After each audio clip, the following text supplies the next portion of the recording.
જાફરાબાદમાં TRB તરીકે ફરજ બજાવતા એક જવાનનું હાર્ટ એટેકથી મોત થયું છે। વોકિંગ દરમિયાન ચાલતા યુવકને અચાનક છાતીમાં દુખાવો પડતા અફરાતફરી મચી ગઈ હતી। યુવકને તાત્કાલિક ગંભીર હાલતમાં હોસ્પિટલ ખસેડવામાં આવ્યો હતો। જાફરાબાદથી રાજુલા હોસ્પિટલ લઈ જવામાં આવ્યો હતો ત્યારે રસ્તામાં જ યુવકનું મોત થયું હતું।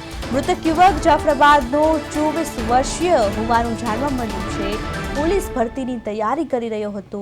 યુવાનના અચાનક મોતને લઈને પરિવારજનોમાં શોકનો માહોલ છે। યુવાનને 24 વર્ષીય યુવાનનું હાર્ટ એટેકથી મોત થયુંનો મામલો સામે આવ્યો છે। વધુ માહિતી માટે અમારા સંવાદદાતા અમરેલીથી અશોક મણવર જોડાઈ ગયા છે। અશોક, 24 વર્ષીય યુવકનું દુઃખદ મોત થયું છે, તેને લઈને શું વધુ માહિતી છે?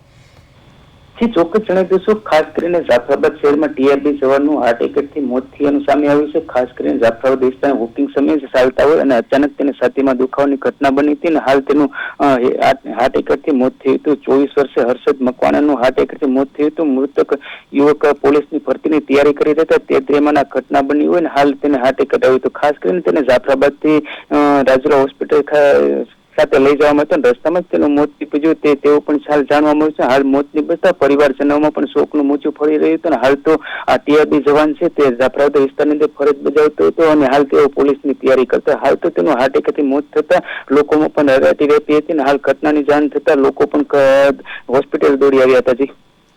જી અશોક, જે યુવક હતો એ કેટલા સમયથી પોલીસ ભરતીની તૈયારી કરી રહ્યો હતો અને તબીબો તરફથી કોઈ અન્ય મેડિકલ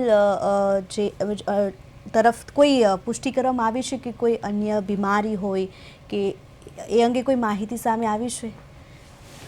જે ચોક્કસ કહી શકાય છે કે હાલ જે જાફરાબાદ વિસ્તારમાં ટીઆરબી જવાન જે છે તે ફરજ બજાવતો હતો ને હાલ તો તેઓ પોલીસની તૈયારી કરી રહ્યા છે। હાલ તો પ્રાથમિક તપાસની અંદર કોઈ પ્રાથમિક તપાસમાં માહિતી પ્રાપ્ત થયેલ નથી, પરંતુ હાલ તો તેને આપણે લોકો પાસે જાણવા મળ્યું હતું કે હાલ તેમને ટીઆરબી જવાન છે તેનું હાર્ટ એટેકથી મોત થયું તેવું પ્રાથમિક રીતે બહાર આવ્યું છે ને હાલ તો આ યુવક છે તેની પીએમ માટે પણ લાશને લઈ જવામાં આવી હતી ને હાલ તો તબીબો દ્વારા આ બાબતે વધુ તપાસ કર્યા બાદ આ અંગેની વધુ જાણકારી પ્રાપ્ત થશે। જી અશોક, સમગ્ર માહિતી બદલ આપનો આભાર।